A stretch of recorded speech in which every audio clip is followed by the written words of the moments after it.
What are we talking about today? Thank you for having me, and it's a pleasure to be here, and it's nice to see so many familiar faces here.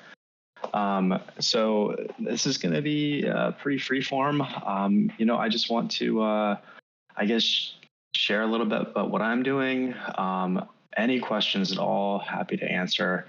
And I feel like this is better if it's kind of a back and forth. So if there's anything that you're working on, you're concerned with, you want my 2 cents for what it's worth, happy to share.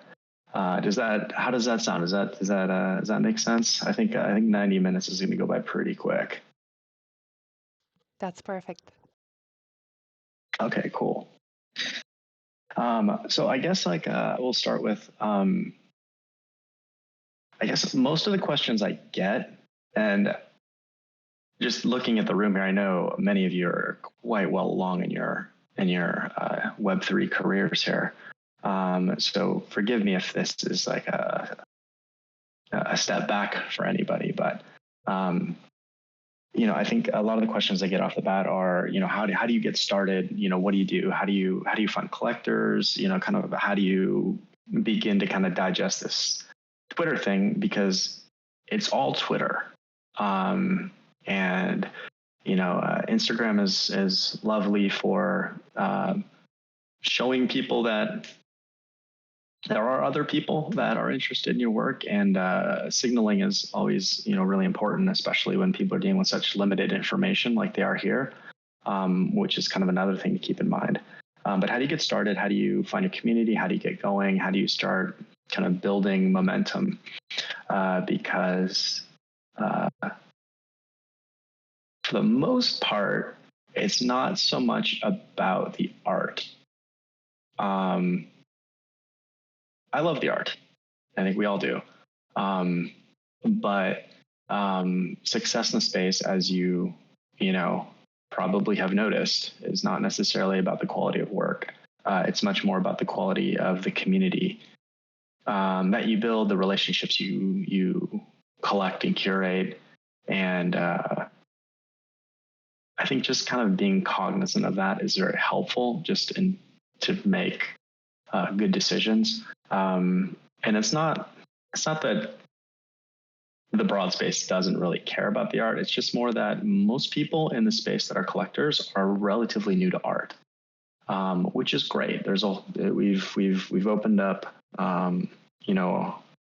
careers in art for a lot of people, and we've opened up collecting art to a lot of people. But kind of with that, you have a lot of people who are new to all of this on both sides. So you might see some things that are different than you would otherwise have seen if you were coming from the traditional contemporary art world.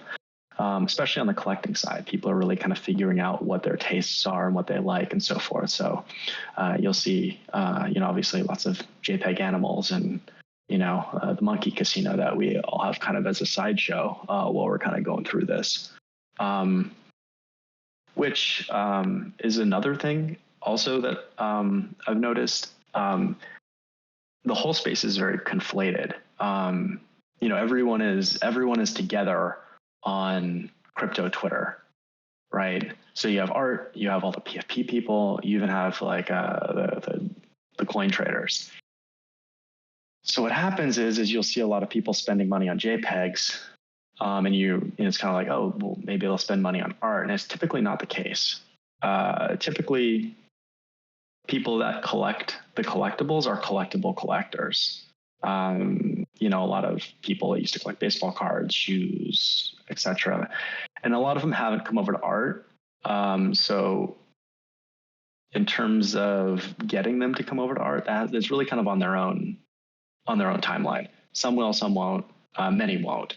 I think the most efficient thing you can do is really try to find the people that like the style or kind of the general direction that you're going in, and try to intentionally curate and build relationships kind of in that space. I wasted a lot of time in 2021 looking at a lot of these, PFP collections, saying, oh, what if those people, instead of spending 20 ETH on an animal JPEG, they bought some art? So I had lots of relationships and still do, and they're all lovely people, but not a lot of art collectors. I feel like I wasted a lot of time. It would have been much better to focus on people that were already here in the space, collecting and creating art. So I guess just kind of understanding the broad strokes of what the space looks like, because I feel like at first glance it kind of looks like we're all in the same space, but it's really fragmented. I think when you dig into it, does this make sense? Is this what do you all think about that?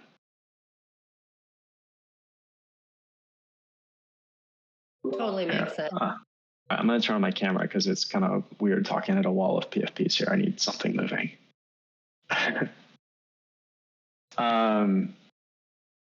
So I think that's kind of a good starting place, and kind of, it's all, if it's not about the art, then kind of what is it about really? It's about relationships with people, relationships with artists, relationship with collectors, and just finding a base of people that you like, and you want to support them and they want to support you, and then you all grow together. So how do you find that? And again, my 2 cents, I'm frequently wrong with all this, so take whatever I say for whatever value. But I like artists. I love seeing my friends make work. I love finding new artists. I spend probably 85% of my time just chatting with artists in the space. And probably 15% with collectors. And then in terms of approaching the space, nothing matters except Twitter right now. Instagram, nothing matters. It's just really Twitter. So if you want to be efficient with your time, spend it on Twitter. And I guess take a step back. I built up a pretty large following kind of 2012 to 2016 on Twitter. Was one of the only glitch artists in the space. And that was good. But then I was off Twitter basically from 2016 to end of 2020. And then I found NFTs and crypto art in March of 2020 with people. But when I came back after having that much time off, basically everyone that was active was no longer following me because I'd been gone for half a decade. So I kind of had to start over from scratch. With an advantage, I did have a bunch of leftover people that hadn't unfollowed me yet. So at least I had some momentum and a little bit of a following to help. Again, a lot of it's about just signaling. So that helped get back, but I really had to start over. So it's kind of how do you do that exactly? And the first thing is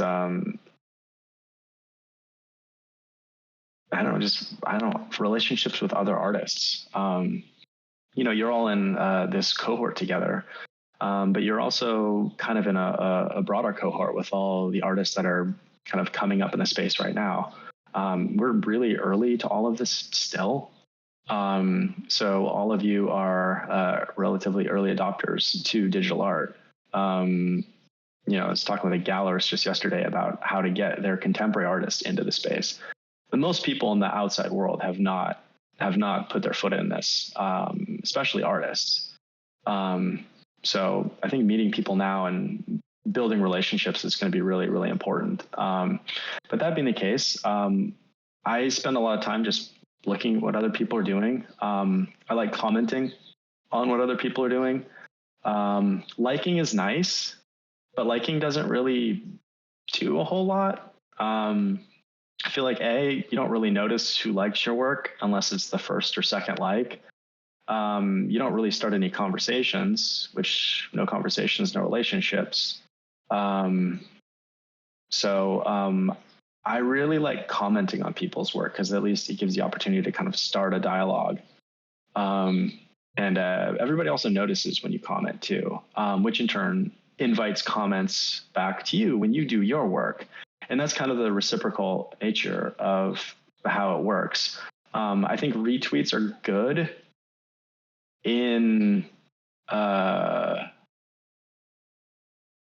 guess I just would be selective about it, because I feel that so many artists, you'll go to their page and say, oh, who is this person that just followed me? Oh, I'd like to see their work. And then it's just a wall of retweets. It's tough to find kind of what they're actually doing. It's a little bit of a turnoff. So just something to just kind of be aware of, which is, again, why I just really like commenting, because it's talking to people. It cuts through everything. I see every comment, well, nearly every comment that comes through when I post work. I don't see the retweets, and I don't see the likes. So comments are a really good way to get to know people. Spaces are good if you like spaces. It's really just anything that you feel comfortable with, that you just, again, get to develop relationships with other people, because collectors will find, you don't need to find collectors necessarily. And collectors, it's a little weird if you find them. I feel like you just never want to be in a position of having to sell yourself to anybody. It's just not, in my opinion, the right look. And it's not something that makes anybody feel like you have the value that you really should. If anyone's ever selling it, I'm sure you all kind of feel the same. If someone tries to sell you something, your first reaction is immediately like, what's the catch? And no.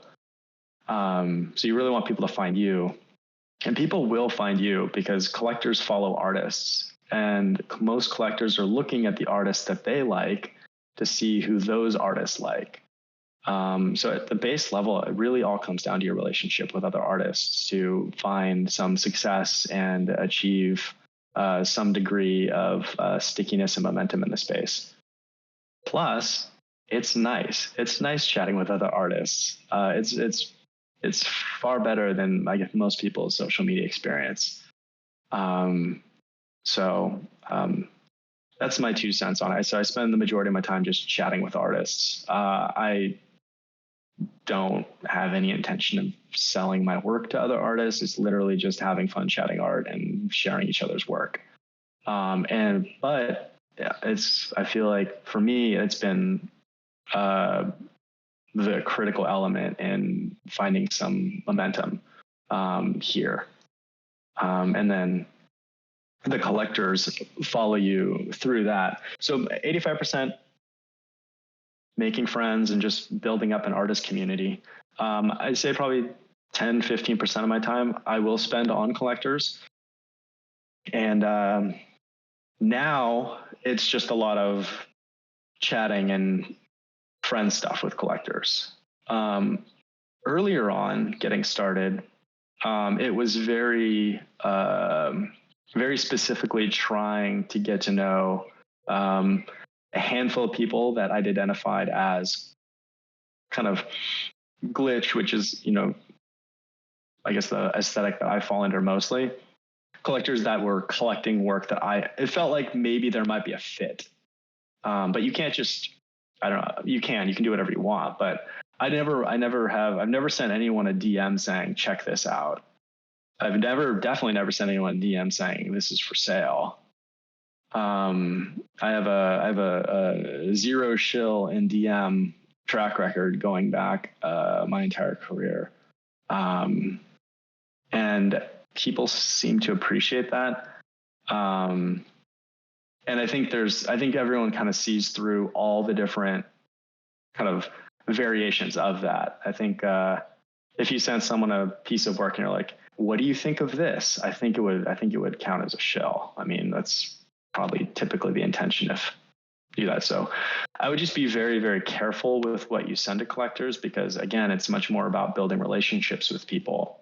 And then once they have a relationship, people are more inclined to support you, which in the collector-artist relationship is typically, either sharing your work, investing in your work, investing in you, however that is.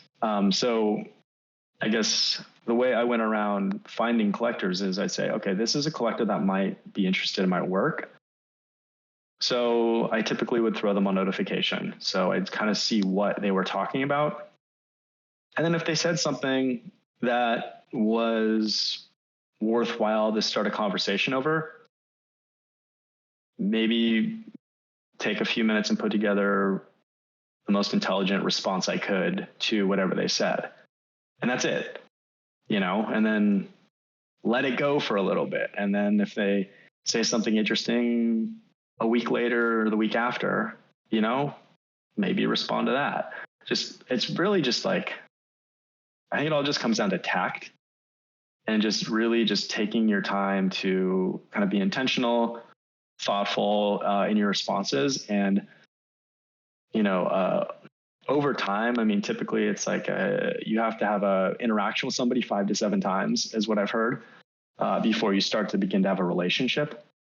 So it's really just kind of how do you have meaningful, genuine interactions? They don't have to necessarily be very long, but just a genuine, meaningful interaction, 5 to 7 times with somebody, then all of a sudden you'll start to see your efforts being reciprocated, whether when you post work, when you share work, etc. So that's been basically how I'm doing it. When I got into space again, I relatively starting from zero. I was spending 12 to 14 hours probably on Twitter, just talking to people, reaching out. And this was probably for about 3 months. I came in March. I put my first work on ETH when I got on Super Rare at the end of June. So it's about 3 months of just working probably a real 60 to 80 hours a week on Twitter, building a community up, which sounds miserable probably, but that was what I did. It does take a lot of work to do this, and I know that a lot of you have other things going on. So I know that the work, the balance can be really, really tough.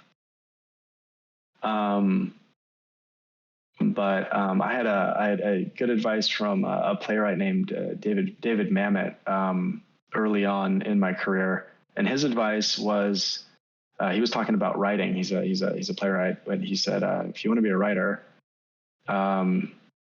write from 8 to 5 every day. That's just, you have to just figure it out. If you want to do this full time, like, figure out how to do it full time. It's really tough to achieve the kind of the critical velocity to kind of break out. If it's kind of 1 foot in, I don't know how it works. I think you just have to get incredibly lucky, and I hate relying on luck. So I think just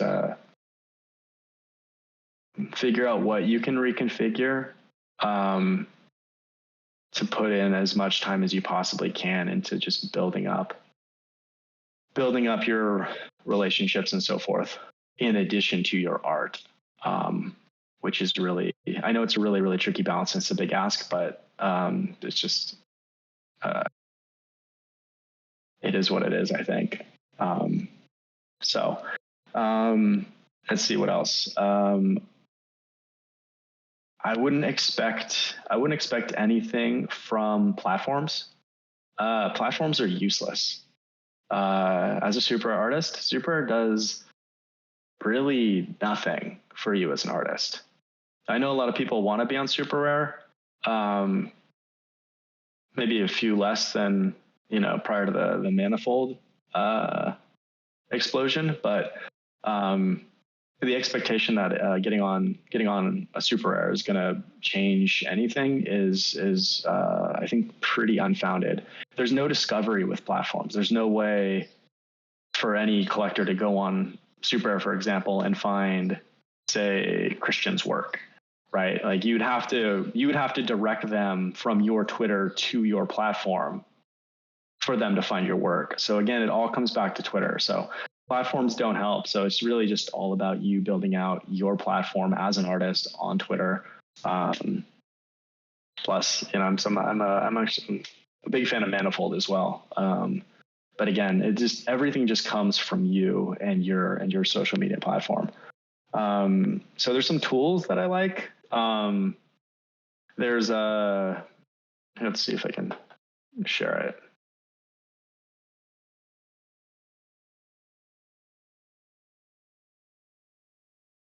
One second.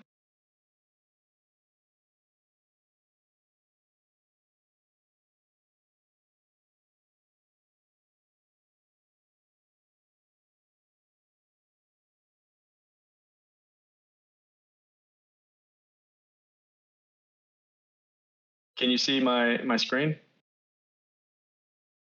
Yep. Yes. Okay, cool. No problem. Yeah, so this is the Twitter analytics page. Everyone has access to this. It's just, again, analytics.twitter.com. It's really helpful to kind of understand and, as you can see, keep yourself accountable. So for me, again, you just want to make sure you're doing the right amount of activity. I have not been tweeting nearly as much as I typically do. I've been busy with some things, and I know that I can see from my tweets over the last 20 days versus the previous period, I'm like half of what I've been doing. So I need to step that up. But what I like doing is, and it also like catches some people that have followed you that maybe you should follow back. I like going through the tweets, the tweet activity, because it tells you what your engagement rate is, which I think getting feedback on what you're saying is really helpful. I obviously sharing art is kind of optimal. Art sharing art always seems to kind of get the best engagement. But if you kind of check these analytics, you can kind of tell with some of the other work what's working for you and what's not working for you, so you can kind of adjust as needed. So I'll post a lot of random tweets. I'll post some inflammatory tweets. I'll post art different ways, and being able to just kind of see with the engagement rate you get with different things lets you know kind of what's working and what's not. So I've kind of stopped for the most part posting just random things, that I like random musings or whatever, because they just didn't seem to get much engagement versus other things, which are more kind of like, things about the ethos of the space, more kind of philosophical things, more advice, more controversial stuff always seems to do pretty well. But again, posting art just seems to be the best, but posting art without prices, without a sales pitch, just for what it's worth, I've had much better luck posting, even when it's an auction piece, just like title, the art, and then if there's any information about where to find it, I'm going to do that in the reply right below. So I'll make a thread. The top one is just the art and the title, and then below that on a thread would be maybe a link to where the piece is, or the last thing I did was I had to /25 in DM, so people DM me for it.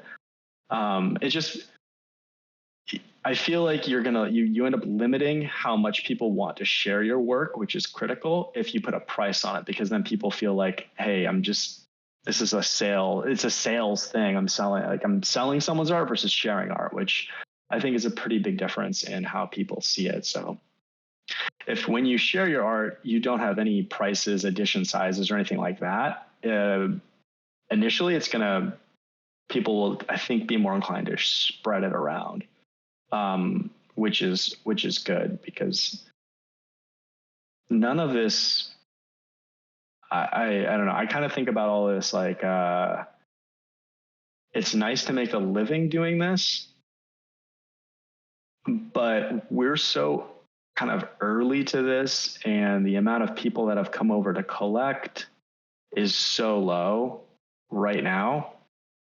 I feel like everything we're doing right now should really be thought about in terms of what this space will look like and how our art will be perceived, 5 or 10 years down the road. And it's going to be very different.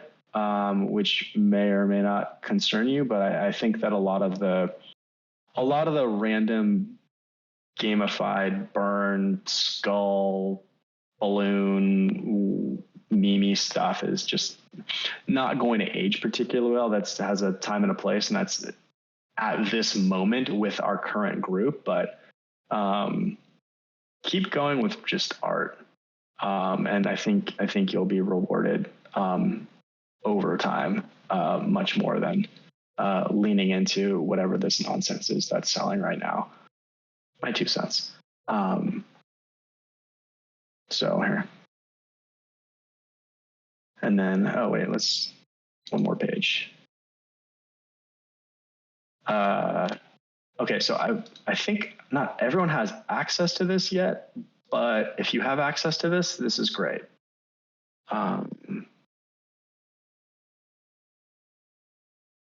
I don't know how many followers you have to have. I know that some people have looked and they can't get this, but this is the Twitter Media Studio.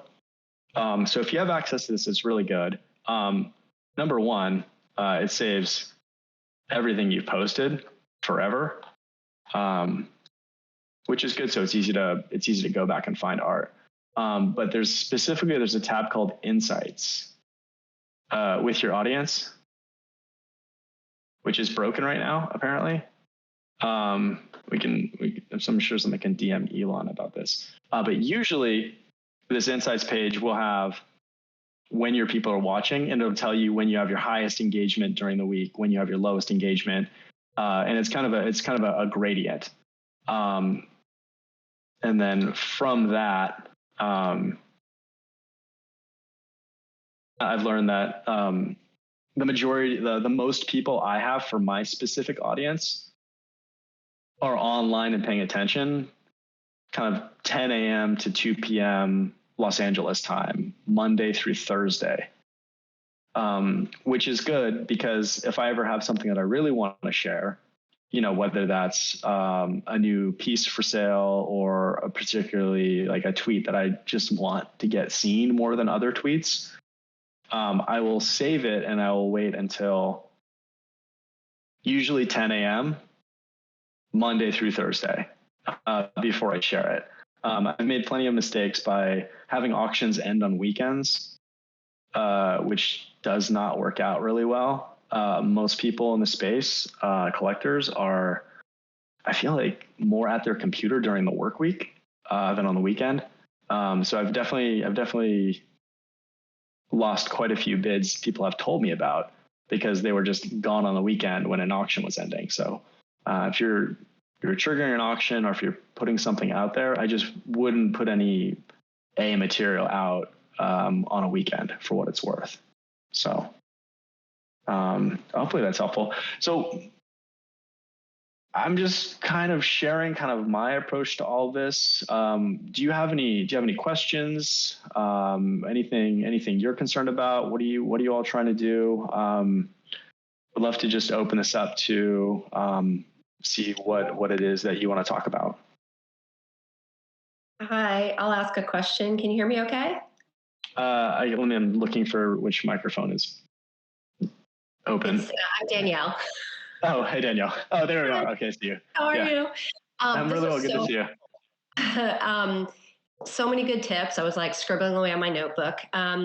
One thing that I was curious about, so I came into the space initially as a collector, and I still collect a lot, and that's helped me build up a great community of artist friends, collector friends. One of the things that I do a lot on my Twitter feed is not to share my work, but share other people's work. When I collect something, I usually post about it. Sometimes I'll do just like, pairings from my collection on a certain theme or, a little spotlight on a certain artist. Is that something now that I'm like leaning more into my own art practice and career that like you feel like I need to pull back on? Because I would like to not, but I also get what you're saying about like if you look at someone's feed and it's all stuff that isn't their art, it might be hard to find their work. So I don't know, just wondering sort of what your thoughts are on that. Oh, well, first of all, I love it. You're amazing. Thank you. Thank you for collecting other artists' work. No, I love that. I think artists collecting artists. I like sharing work that I collect. I think that's great. I think, and it shows that you're not just being extractive. And I think that's a issue I think we see with a lot of people here. It doesn't feel like there's much reciprocity. So I think artists collecting artists, yeah, please share that. Of course. Yes, that's wonderful. Specifically, I guess, just to clarify, my point was more, just don't be a retweet bot. That's all. If it's just 25, 10 retweets in between actual Danielle posts, it's confusing. So when I look at artists, I just want to see posts that they created. It could be something they wanted to share, an opinion, just anything that they created. I'm just trying to scroll past retweets, and there's a number of people that I see every day where it's just kind of tiresome to scroll past the 10th retweet to find something that they created, whether that's art or whether that's an opinion. So yeah, no, that totally makes sense. Yeah, and also your point about trying to comment rather than just like, that's something that I'm going to try to keep top of mind, because sometimes when you're busy, it's easy to just be like, oh, that's such a great piece, and you just hit the like button. But I know as an artist, I always love it when people leave me an actual comment, and I don't always see the likes. So that was a really helpful tip. Thank you for everything. You're welcome. Really great. Oh, well, thank you.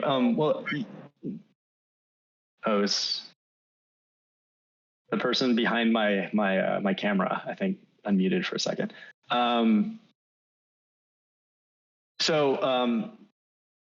The algorithm reminds me, the algorithm changed recently.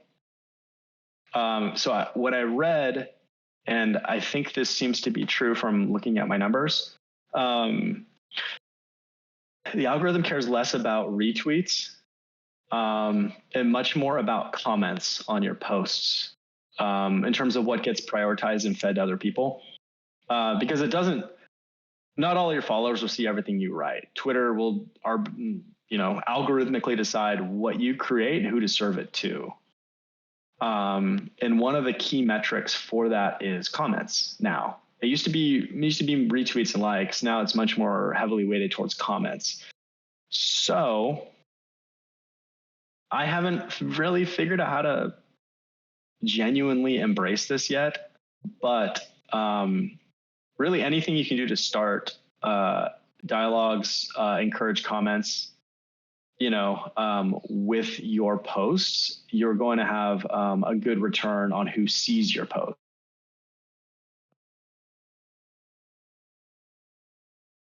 Oops, I think Patrick just dropped. He's back. No worries. Hello, I'm back. Here, give me 1 second to get this set up again.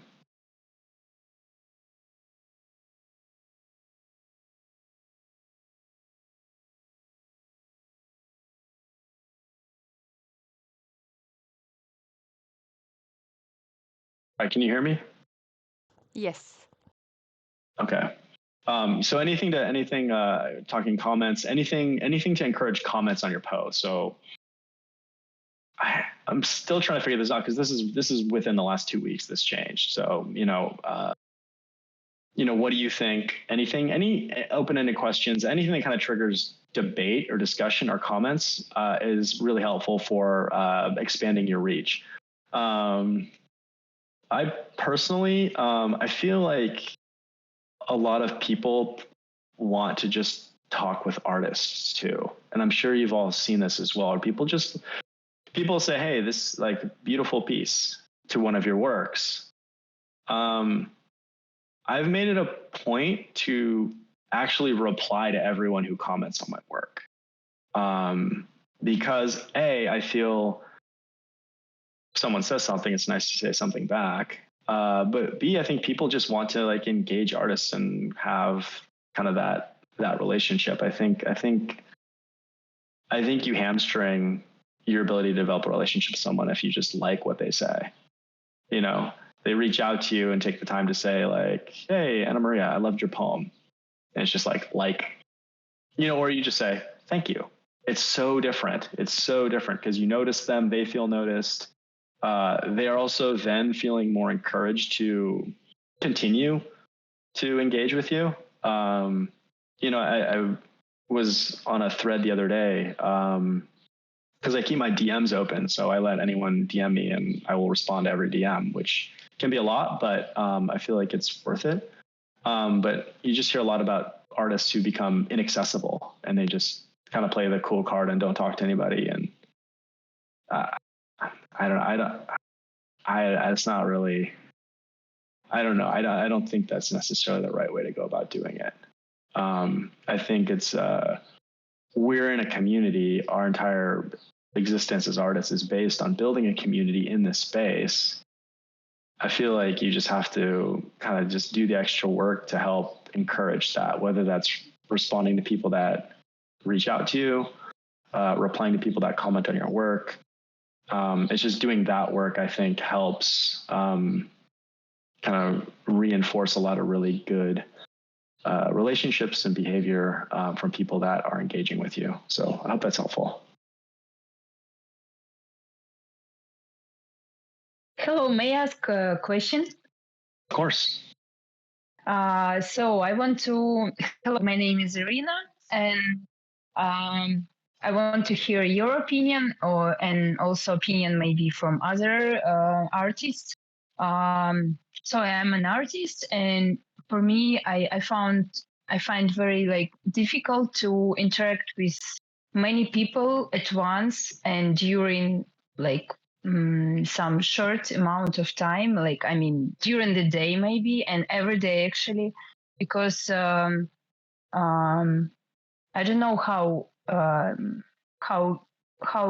goes the practice of different artists, but I need some take my time to reflect on other artworks, artists. Sorry, artworks of other artists, and I need my time to think what I want to say to each artwork, and it's really needs time and to be with this artwork. This is first thing, and second thing, I also need my time for my creations. To create my art and be able to create something unique, I also need time to focus on a lot of things, to find inspiration and to try and etc.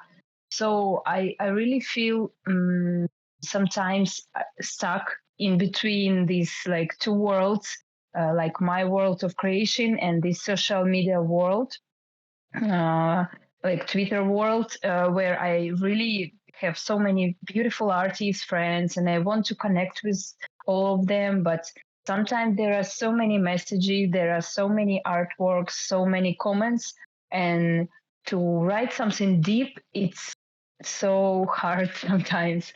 So I'm really curious how you guys deal with this, and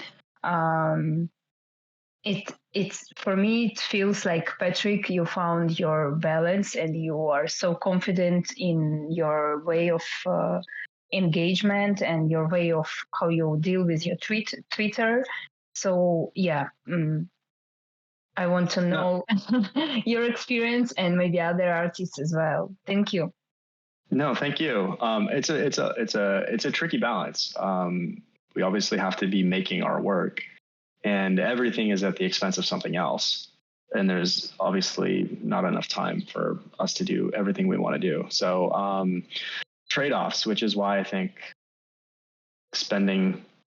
if you want to be successful in Web3, just not spending a lot of time on Instagram, on TikTok, on some of the other things that have some Web 2 validity, but don't necessarily translate into success or community building here. For me personally, I think there's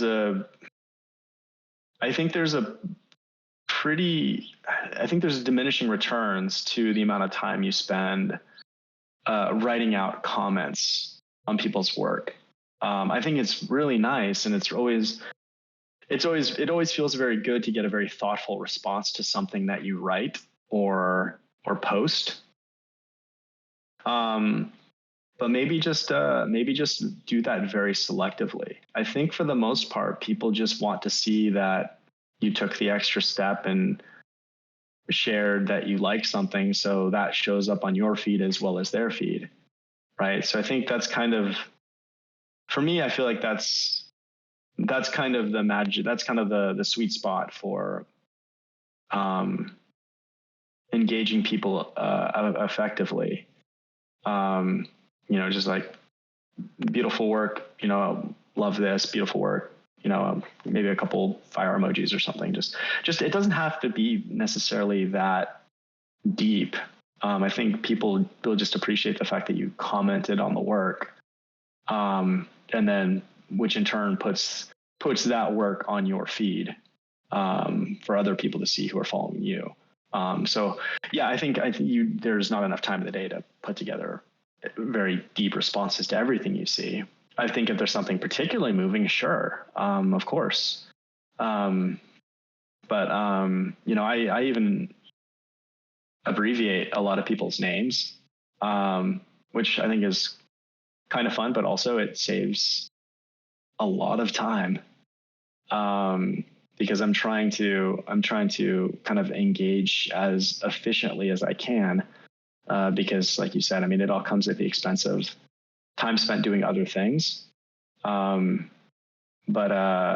If you don't spend, again, like, it's not about the art for right now. And I think that if you do want to be able to make a living doing this right now,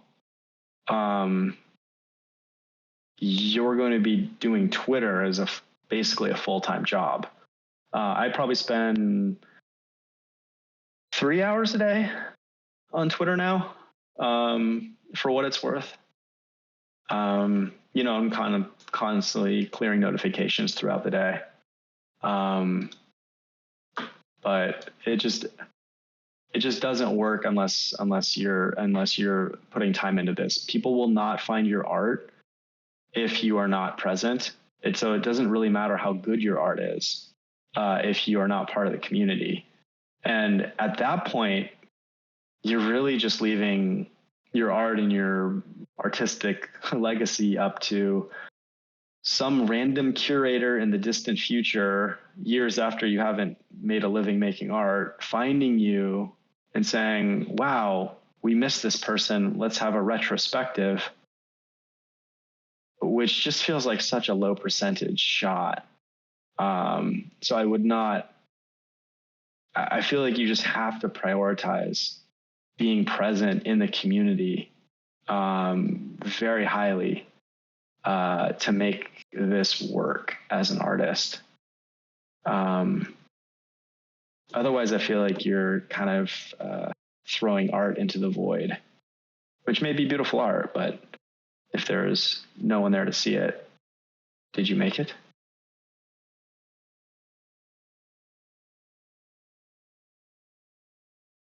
Yeah, thank you so much for your comment. And yeah, I took it. Sure, good luck.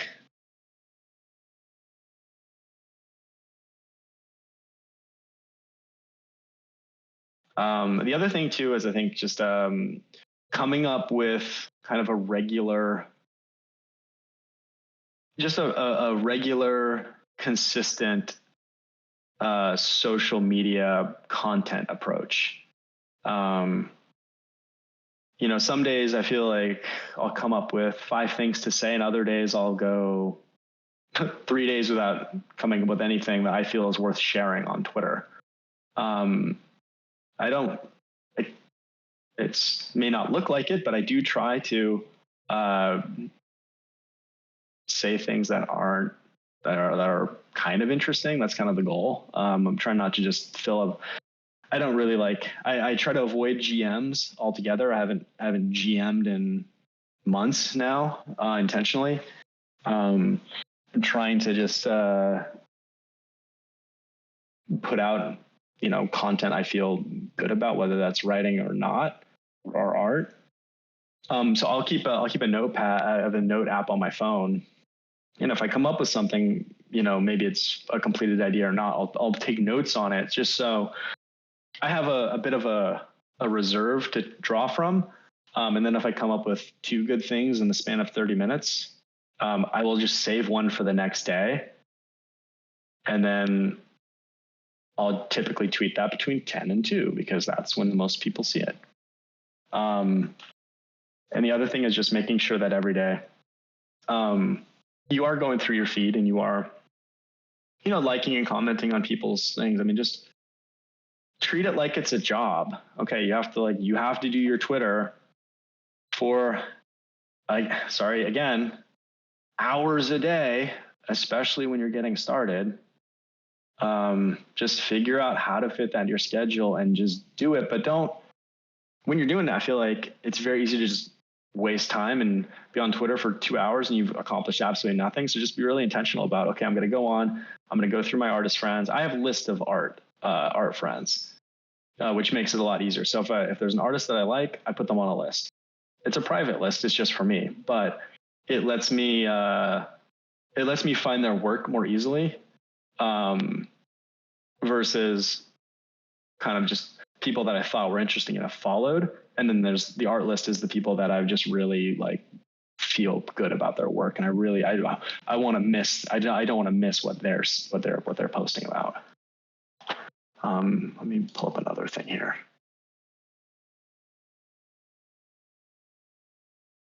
All right.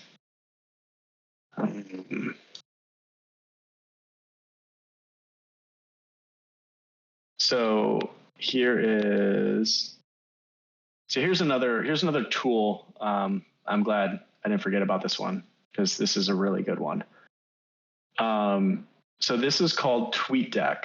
It's an application that's a part of Twitter. So you may or may not know about this. Is this new to anybody, or do you all know what TweetDeck is? It's new to me. Okay. So TweetDeck is cool. I usually don't have it in a full window. I'll compress this down to just these 2 columns and keep it on the side of my computer. So while I'm working, so I've got it's like a 42-inch monitor. So it's a really wide monitor. So I'll keep this on the side of my screen. I'll work in the middle. But this way, while I'm on my computer, I can kind of see things going by in real time, which is really nice. So you don't get the whole, because Twitter, if you're looking at the app or you're looking at it just through the web browser, right? It'll show you what's recent, but then you have to say show X number of tweets in order to refresh the page, and you're kind of going. It's kind of awkward to move through. What TweetDeck does is it just, as you've seen this move here, as somebody posts something, it's real time, so you don't have to refresh. You don't have to refresh your page. You can just leave it up there, and it's like, oh, cool. Jake had print day. Cool.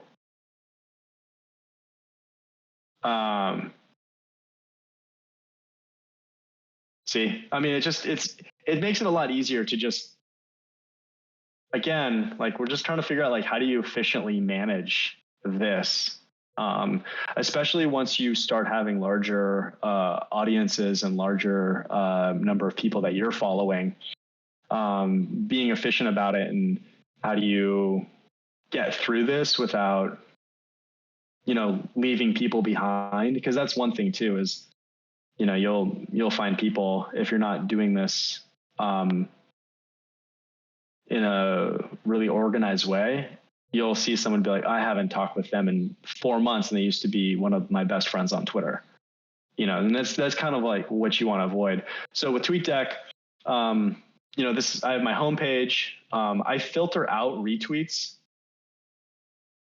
So I don't get retweets on this, and I don't get replies. I lose a lot in replies, but at least if I get rid of replies, it's more kind of primary content, which is somebody posting something, a thought of theirs, or people posting art. Twitter is really annoying because if you put somebody on notifications, or if you're looking at your feed, I feel like 80% of it is just a reply to a conversation that you're not a part of, which I don't know why that would be something I would hop into. It doesn't make any sense to me. I don't know why they feed that to us, but we deal with what we have. So I let's see here. Yeah, you can see tweet content. I exclude the @ symbol and I exclude retweets.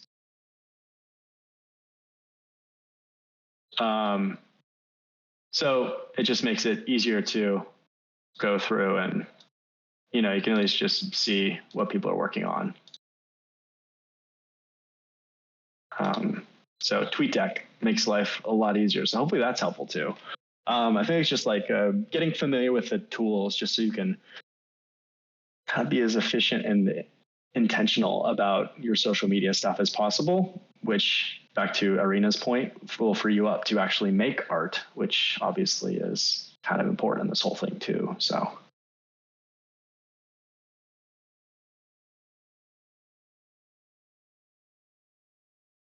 All right, so Twitter Analytics, Media Studio, and TweetDeck. And your Twitter life will be much, much simpler. Any other questions? I'd like to comment that I found your tip that including prices or edition counts is probably unwise in a tweet. That in fact, if you want to share the work and ensure its transmission, you should not include that information. I think that's a plausible claim to make, and I think I found that very helpful. I'm curious to know what other people perhaps have experienced themselves when they've, of course, tried to entice people to visit the artwork by being at least transparent about how much it might cost or at least how many might be available. I think it's interesting to note that people might be hesitant then to retweet or point people at it by virtue of the fact that it's got this price tag attached. So I think that's a very insightful thing to notice. Hi, Patrick. I just wanted to jump in and like for me, most of the sales that I've ever got was from the people I interact with, either in DMs or in group DMs. They're like my friends. I talk to them every day, and they're like my main collectors. I don't have any like random collector who has just stumbled upon my Twitter and bought something randomly. But I feel like out of those circles, it's a bit harder to reach other people because I have like these different communities I am a part of, and I feel like they're my friends and they're always supportive, or they collect stuff when I drop something.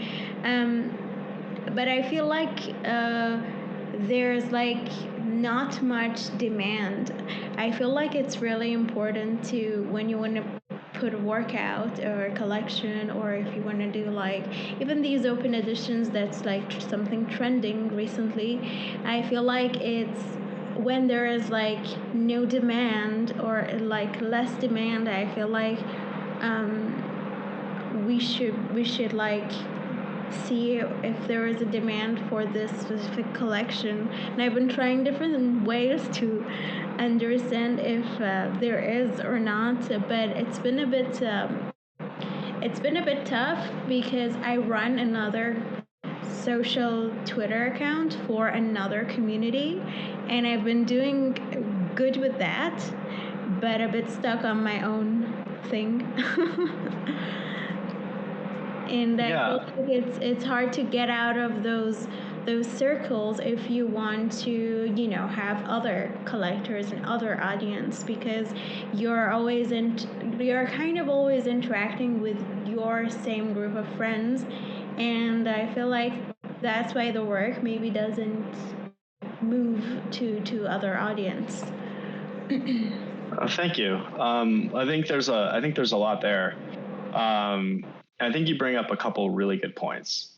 I think point number one is that art Twitter is basically a giant collection of bubbles, and most people stay within their bubble. Artists, collectors. I could tell you lots of different bubbles with artists and collectors, and they like work together. They do their thing, and there's not a whole lot of movement outside of the bubble.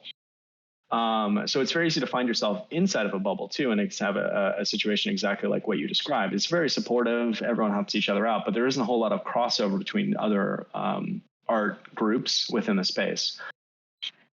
So, which comes back to just being really intentional about how to expand your own community, right?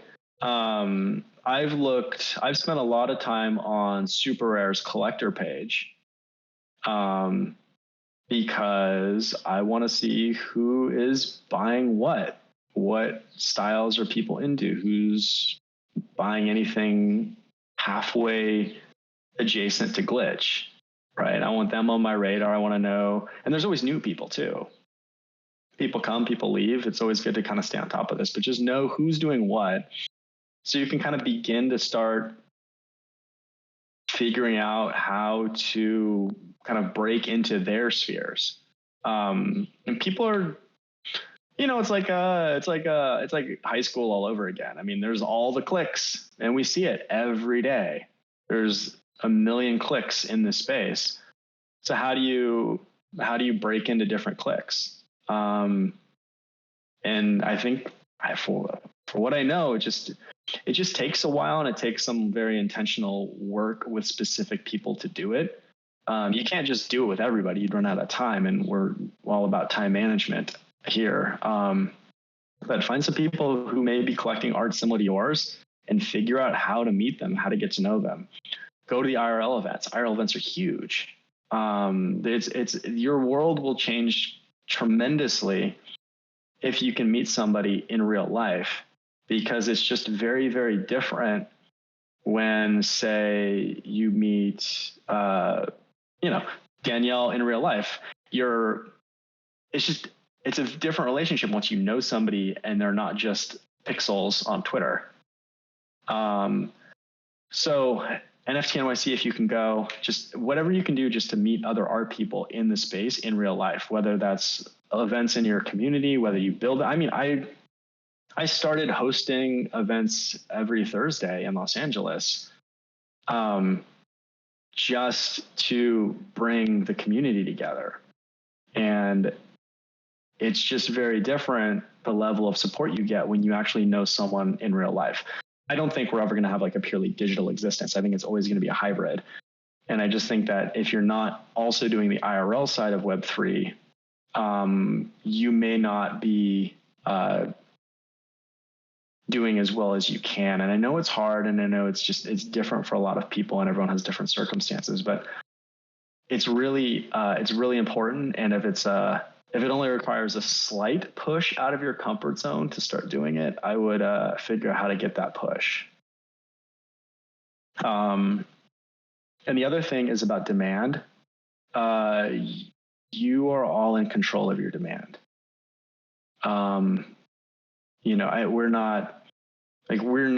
We're not as subject to these great market forces as I think we'd like to believe. If you are successfully finding new people that want to collect your work through kind of intentional relationship building in the space, I don't know how you don't increase the demand for your work.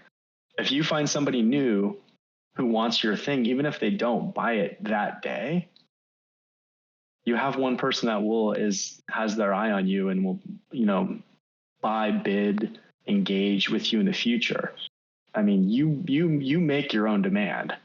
So I would not let myself think that I'm a victim of market circumstances in any way. I think it's just, again, it just takes a lot of work.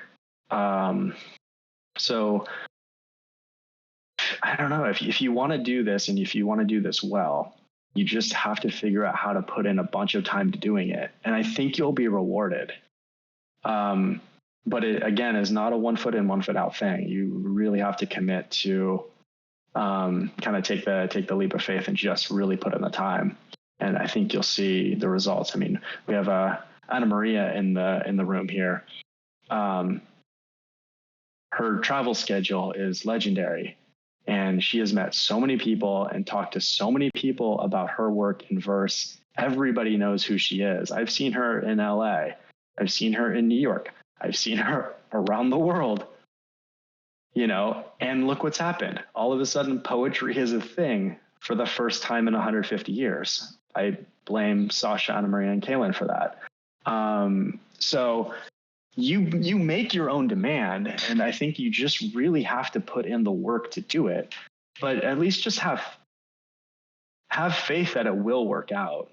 And at least if it doesn't, you really gave it a shot, and it's, I feel like you won't regret that. Like, I feel like you will regret it if you put an hour and a half in Twitter once a week and then wonder why art didn't work out. I think maybe you might regret not just figuring out how to put in the time right now to make this work. Ooh, question. Thank you so much. It's always the time balance, because I do all of these things for this other community that I work with, and I can see the results there. And it's always the time balance, which it's hard to find for myself. But I should good. Yeah, well, good luck. I think you need to figure out how to find it. And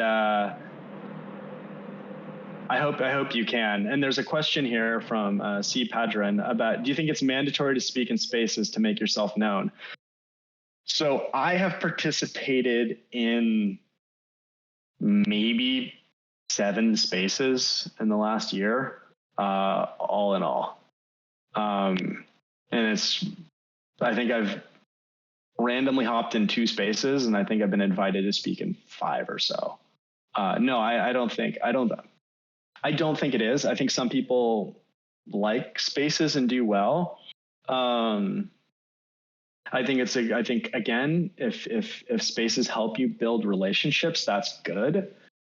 I think a lot of spaces is people just kind of hanging out and chatting, and I don't necessarily know if that's the most productive use of time. Maybe if you have it in the background, I'm not sure. I've heard a lot of people who do spaces not necessarily have the most. They don't really have the highest regard for just how effective they've been, and I think Hidden Forces is exactly right. Like, there are good spaces, and there are spaces that, you just want to avoid the stuff that you can really easily trick yourself into think you're doing work, when in reality, you're just avoiding harder, much more productive work. I think being critical with yourself about that is a really good skill to develop and be aware of.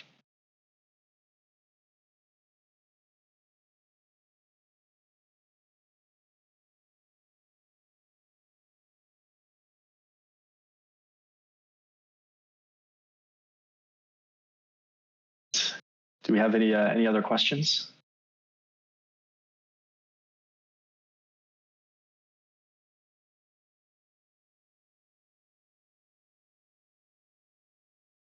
For what it's worth too, if any of you ever have any questions, or if you want to find some one-on-one time, by all means, feel free to DM me. I don't do Discord because I don't want to get hacked.